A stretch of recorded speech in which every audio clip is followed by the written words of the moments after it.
A1 എക്കണോമിക്സിൻ്റെ പുതിയൊരു ക്ലാസ്സിലേക്ക് എല്ലാവർക്കും സ്വാഗതം. ഇന്ന് നമ്മൾ ഡിസ്കസ് ചെയ്യുന്നത് സെക്കൻഡ് ഇയർ ഇക്കണോമിക്സിലെ 5ാമത്തെ ചാപ്റ്ററായ കമ്പോള സന്തുലിതാവസ്ഥ എന്നുള്ള ചാപ്റ്ററാണ്. അപ്പോൾ അതിനകത്ത് നമ്മൾ മെയിനായിട്ട് പറയുന്നത് കമ്പോളത്തിൽ എങ്ങനെ സന്തുലിതാവസ്ഥ ഉണ്ടാകുന്നു, സന്തുലിത വില എങ്ങനെയാണ്, സന്തുലിത ഡിമാൻഡ് എങ്ങനെയാണ്, സന്തുലിത സപ്ലൈ എങ്ങനെയാണ് എന്നുള്ള കാര്യങ്ങളൊക്കെയാണ് നമ്മൾ ഡിസ്കസ് ചെയ്യുന്നത്. അത് 3 രീതിയിൽ ഡിസ്കസ് ചെയ്യുന്നുണ്ട്. ഒന്നാമത്തേത് അത് ഡയഗ്രത്തിൻ്റെ രൂപത്തിൽ, രണ്ടാമത്തേത് ടേബിളിൻ്റെ രൂപത്തിൽ, മൂന്നാമത്തേത് അത് മാത്തമാറ്റിക്കലായിട്ട് ഇക്വേഷൻസ് യൂസ് ചെയ്തിട്ട്. അപ്പോൾ എങ്ങനെയാണ് കമ്പോളത്തിൽ സന്തുലിതാവസ്ഥ ഉണ്ടാകുന്നത്? നമുക്ക് എല്ലാവർക്കും അറിയാം, ഡിമാൻഡും സപ്ലൈയും തുല്യമാകുന്ന ബിന്ദുവാണ് സന്തുലിതാവസ്ഥ എന്ന് പറയുന്നത്, അല്ലേ?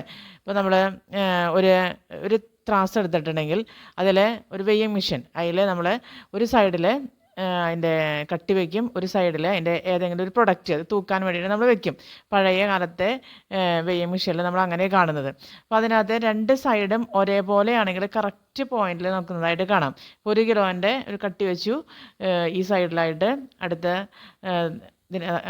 ത്രാസിനകത്തായിട്ട് നമ്മൾ എന്ത് വയ്ക്കുന്നു, അതിനകത്ത് ഏതെങ്കിലും ഒരു പ്രൊഡക്റ്റ് വയ്ക്കുന്നു. 2ഉം 1 കിലോ തന്നെയാണെങ്കിൽ അത് കറക്റ്റ് പോയിന്റിൽ നിൽക്കും. അതിൽ നിന്ന് ഒരെണ്ണത്തിൽ നിന്ന് കുറച്ച് മാറ്റി കഴിഞ്ഞിട്ടുണ്ടെങ്കിൽ അതിൻ്റെ ആ പൊസിഷൻ ചേഞ്ച് ചെയ്യുന്നതായിട്ട് മനസ്സിലാക്കാൻ പറ്റും, അല്ലേ? അപ്പോൾ ആ പൊസിഷൻ ചേഞ്ച് ഇല്ലാത്ത അവസ്ഥ, കറക്റ്റ് 1 kg വയ്ക്കുന്നു അല്ലെങ്കിൽ 2 kg വയ്ക്കുന്നു, അപ്പോൾ കറക്റ്റ് പൊസിഷനിൽ തന്നെ വരും. അപ്പോൾ ആ സന്തുലിതാവസ്ഥ എന്നതുകൊണ്ട് ഉദ്ദേശിക്കുന്നത് ഒരു ഫിക്സഡ് പോയിൻ്റാണ്, അതിൽ നിന്ന് യാതൊരു തരത്തിലുള്ള മാറ്റവും ഇല്ലാത്തൊരവസ്ഥ. അപ്പോൾ കമ്പോളത്തിൽ സന്തുലിതാവസ്ഥയിലെത്തുന്നത്, അല്ലെങ്കിൽ കമ്പോളത്തിലെ സന്തുലിതാവസ്ഥ എന്ന് പറയുന്നത് ഡിമാൻഡും സപ്ലൈയും തുല്യമാകുന്ന ബിന്ദുവാണ്. ഇപ്പോൾ നമ്മുടെ ഡയഗ്രത്തിലേക്ക് നോക്കി കഴിഞ്ഞാൽ നമുക്കറിയാൻ പറ്റും, ഡയഗ്രത്തിൽ ഡി എന്ന് പറയുന്നത് ഡിമാൻഡ് കർവാണ്. അത് മുകളിൽ നിന്ന് താഴത്തോട്ടേക്ക് വരുന്നു, കാരണം വിലയും ഡിമാൻഡും തമ്മിൽ വിപരീത ദിശയിൽ ബന്ധപ്പെട്ടിരിക്കുന്നു. ദെൻ എസ് എന്ന് പറയുന്നത് സപ്ലൈ കർവാണ്. താഴെ നിന്ന് മുകളിലോട്ടേക്ക് പോകുന്നു, കാരണം വിലയും സപ്ലൈയും തമ്മിൽ ഒരേ ദിശയിൽ ബന്ധപ്പെട്ടിരിക്കുന്നു. അപ്പോൾ ഇതിൽ ഈ പോയിന്റിൽ ഇ എന്നുള്ള പോയിന്റ്, ഡിമാൻഡ് കർവും സപ്ലൈ കർവും ഇൻ്റർസെക്റ്റ് ചെയ്യുന്ന, കൂട്ടിവിടുന്ന പോയിന്റ് ഇ എന്നുള്ള പോയിന്റിൽ സന്തുലിത വില നിർണ്ണയിക്കപ്പെടുന്നു. ദെൻ അവിടെ സന്തുലിത അളവും നിർണ്ണയിക്കപ്പെടുന്നു. അപ്പോൾ സന്തുലിത വിലയും സന്തുലിത അളവും എന്ന്, ഇപ്പോൾ ഈ ഡയഗ്രത്തിൽ നമുക്ക് നോക്കി കഴിഞ്ഞിട്ടുണ്ടെങ്കിൽ 3 വിലയായിട്ട് വരുന്നത്. സന്തുലിത വില ആയിരിക്കുന്നത് 3 ആണ്. ദെൻ സന്തുലിത അളവ് എന്ന് പറയുന്നത് 12 ആണ്, 12. അപ്പോൾ ഇതിന് മുകളിലുള്ള ഭാഗം ശ്രദ്ധിച്ചറിയാം, സപ്ലൈ കർവ് അല്ലെങ്കിൽ സപ്ലൈ കൂടുതലാണ്, ഡിമാൻഡ് കുറവാണ്. അപ്പോൾ നമുക്ക് ആ ഭാഗത്തിന് നമ്മൾ എന്താ പറയും, അധിക സപ്ലൈ എന്ന് പറയും. ഈക്ക് താഴെയുള്ള ഭാഗം, അവിടെ നമുക്ക് നോക്കിക്കഴിഞ്ഞാൽ ഡയഗ്രത്തിൽ നോക്കിക്കഴിഞ്ഞാൽ അറിയാൻ പറ്റും, ഡിമാൻഡ് കൂടുതലും സപ്ലൈ കുറവുമാണ്. അപ്പോൾ അതിനെ നമ്മൾ അധിക ഡിമാൻഡ് എന്നുകൊണ്ട് ഉദ്ദേശിക്കുന്നു.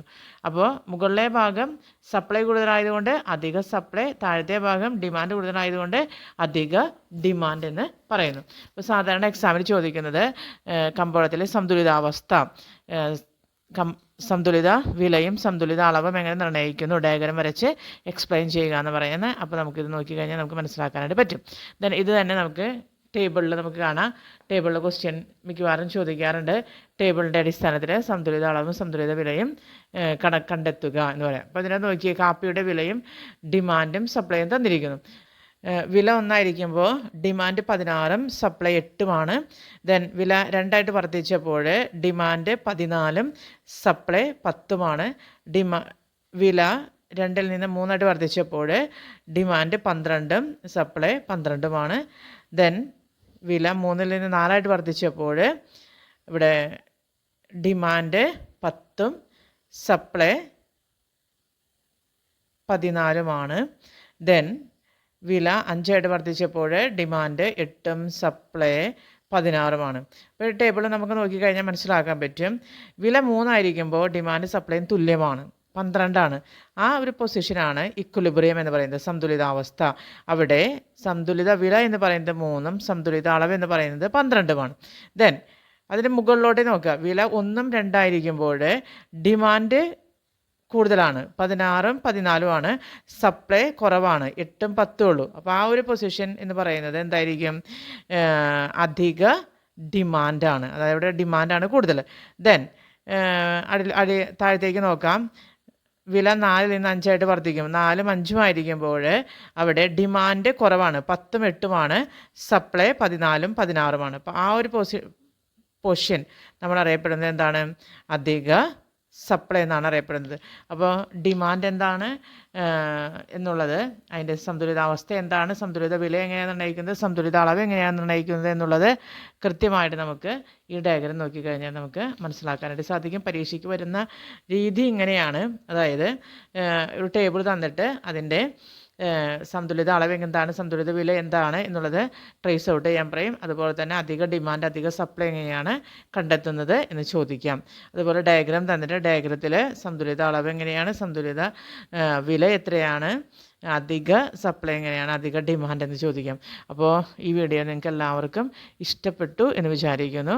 നിങ്ങളെ ഇഷ്ടപ്പെട്ടുവെങ്കിൽ വീഡിയോ നിങ്ങൾ ലൈക്ക് ചെയ്യുക, നിങ്ങൾ സബ്സ്ക്രൈബ് ചെയ്യുക. സബ്സ്ക്രൈബ് ചെയ്താൽ മാത്രം പോരാ, ബെല്ലൈക്കൺ ക്ലിക്ക് ചെയ്യുക, ഓൾ എന്നുള്ളത് എനേബിൾ ചെയ്യുക. നിങ്ങളുടെ വിലപ്പെട്ട കമൻറ്റുകൾ നിങ്ങൾ അടയാളപ്പെടുത്തുക. ഒപ്പം തന്നെ ഇനിയും ഒരു വീഡിയോയുമായി വരുന്നത് വരെ എല്ലാവർക്കും നന്ദി, നമസ്കാരം.